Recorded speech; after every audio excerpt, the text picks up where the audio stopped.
मेरे प्यारे बच्चों, हिंदी वागधारा चैनल में आज आपका पुनः स्वागत है। एक नई उम्मीद और अपेक्षा के साथ कि आप अपनी तैयारी में पूरी शिद्दत से लगे होंगे, अपने भविष्य के प्रति चिंतित रहते हुए अपना शत प्रतिशत दे रहे होंगे। तो आज इसी क्रम में हिंदी व्याकरण अभ्यास का क्रम संख्या 9 का हम लोग चर्चा करेंगे। आइए शुरुआत करते हैं पहले प्रश्न से। पहला प्रश्न है हमारा प्रश्न नंबर 1। हिंदी में मूल या सजातीय दीर्घ स्वर हैं। सजाति का तात्पर्य होता है अपने ही वर्णों से मिली हुई, इसीलिए उन्हें सवर्ण दीर्घ कहते हैं, सजातीय दीर्घ कहते हैं, मूल दीर्घ कहते हैं। ऐसे तीन ही वर्ण हैं हमारे। आ से मिलने वाले, ई से मिलने वाले, ऊ से मिलने वाले दीर्घ बनते हैं।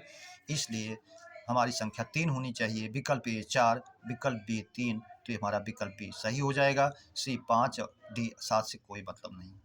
अगला प्रश्न है हमारा 2। छ ध्वनि किसके अंतर्गत आती है? उच्छिष्ट व्यंजन, बी अर्धस्वर, सी संयुक्त व्यंजन, डी कोई नहीं। जैसा हम जानते हैं छत्र ज्ञ स्रा ये हमारी संयुक्त ध्वनियां हैं, तो छ जो है हमारी संयुक्त व्यंजन के अंतर्गत आएगा, संयुक्त व्यंजन होगा। प्रश्न नंबर 3। माली बगीचे में गया और उसने फूल तोड़ा, किस प्रकार का वाक्य है? तो रचना की दृष्टि से किस प्रकार का वाक्य है? सरल वाक्य, संयुक्त वाक्य, मिश्र वाक्य, कोई नहीं।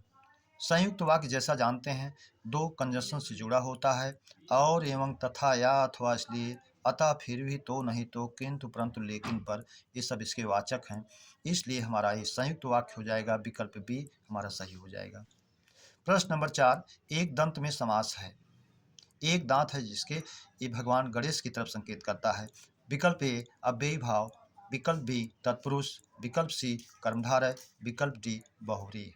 तो ये भगवान गणेश का पर्यायवाची है, इसलिए विकल्प डी हमारा सही हो जाता है, बहुव्रीहि।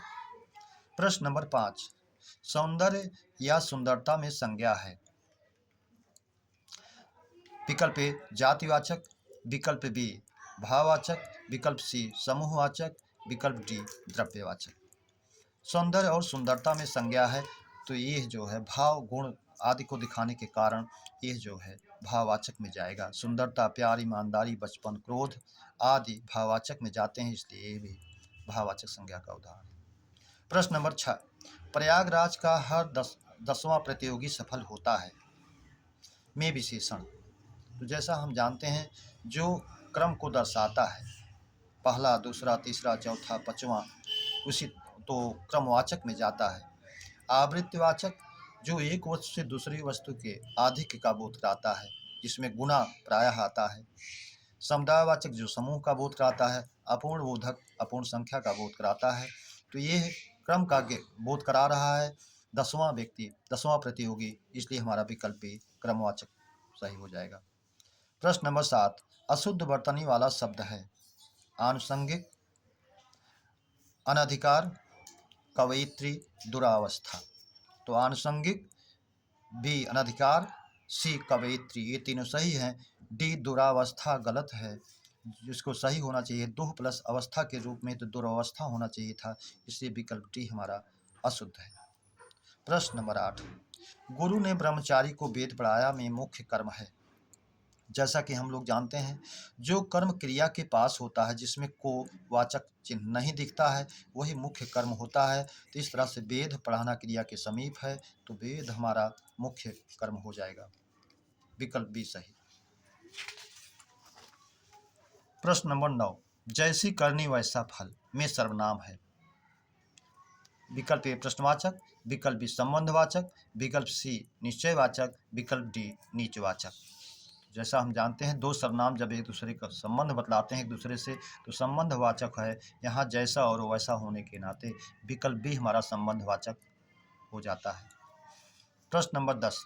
तद्भव और तत्सम का कौन सा युग्म अशुद्ध है?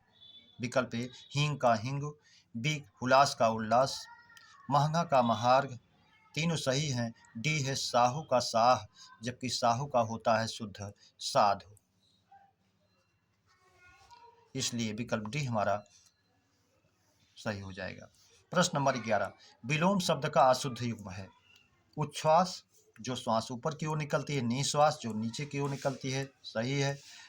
बी, कुलटा का प्रतिपदा, कुल के विपरीत आचरण करने वाली, पति के अनुकूल आचरण करने वाली, इसलिए ये भी सही है। सृष्टि का प्रलय संहार, ये भी विलोम सही है।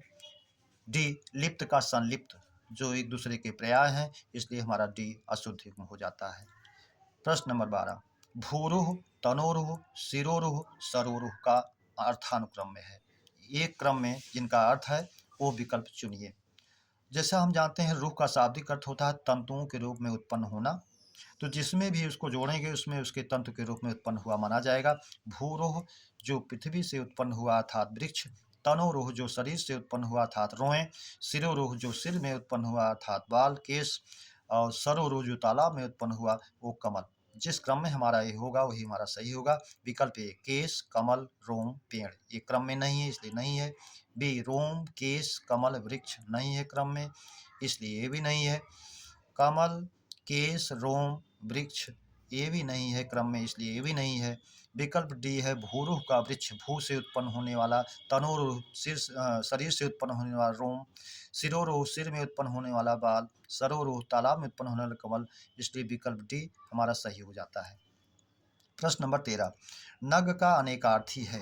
न ग, न माने नहीं, ग माने गमन करता है जो, अर्थात विकल्प ए पहाड़ सही है, विकल्प बी वृक्ष सही है, विकल्प सी दोनों सही है, विकल्प डी सी इससे कोई मतलब नहीं है, विकल्प सी इसलिए हमारा सही हो जाता है।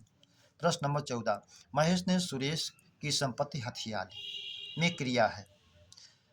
जैसे संज्ञा से जो क्रियाएं बनती हैं, हाथ से हथियाना, लात से लतियाना, बात से बतियाना आदि, वो जो है नामधात क्रिया होती है। अनुकरणात्मक जो ध्वनियों का अनुकरण करके बनाई गई संयुक्त क्रिया जो दो क्रियाओं का मेल हो जाता है, चल पड़ा, देख लिया, जा गया, जा पड़ा, तो इस तरह से संयुक्त क्रियाएं हो जाती हैं। नामधात क्रियाएं जो संज्ञा सर्वनाम विशेषण से बनती हैं, इसलिए ये नामधात क्रिया में जाएगा हाथ से हथियाना, हथियाली, विकल्प सी।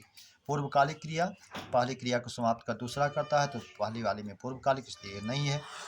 प्रश्न नंबर 15, निम्न पंक्तियों में अलंकार है।